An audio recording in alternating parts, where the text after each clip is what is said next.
बोल जयकारा बोल मेरे श्री गुरु महाराज की जय। श्री सतगुरुदेव भगवान की जय। प्रभु मुखड़ो न मोड़िज तू जगत मोड़ियो तछा थींदो।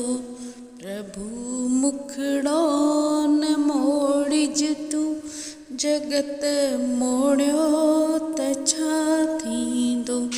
मुसाना तो न तोड़िज तू जगत टोड़ियो तछा थींदो।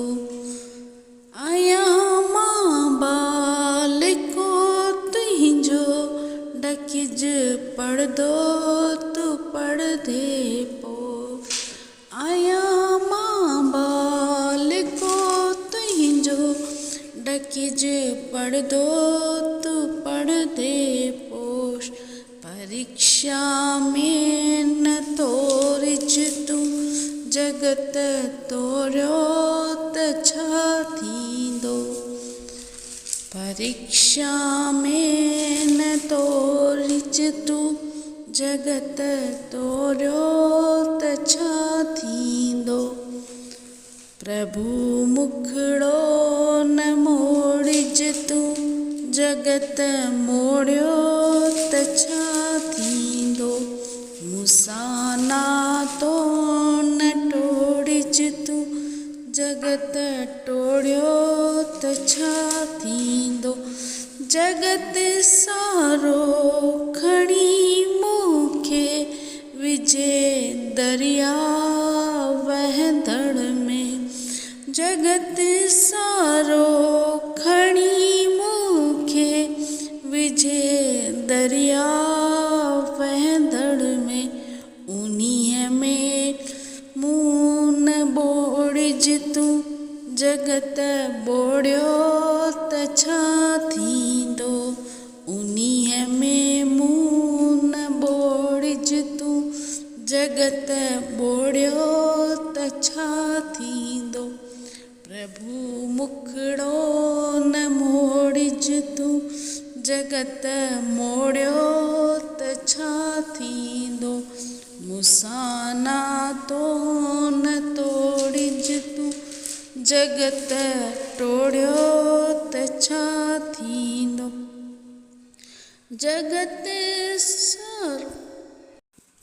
सभी दुश्मन खणी मालिक डोड़िन मूंखे केरायण ला।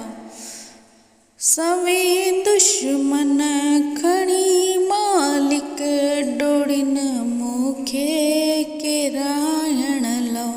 केरण में तू न डोड़िज तू जगत डोड़ियो तछा थींदो। केरण में तू न दौड़िज तू जगत डोड़ियो तछा थींदो। प्रभु मुखड़ो न मोड़िज तू जगत मोड़ियो तछा थींदो। मुसाना तो न तोड़िज तू जगत मोड़ियो तछा थींदो। जगत सारो बणी शाहिद खणी को केस कन कूड़ो। जगत सारो बणी शाहिद खणी को केस कन कूड़ो। सो फितवा पाण जोड़िज तू केस जुड़ियो तछा थींदो। सा फितवा पाण जोड़िज तू केस जुड़ियो तछा थींदो। प्रभु मुखड़ो न मोड़िज तू जगत मोड़ियो तछा थींदो। मुसाना तो न तोड़िज तू जगत तोड़ियो तछा थींदो। वठी तो ओट शहनशाह छॾियूं ओटूं मुखलकत जूं।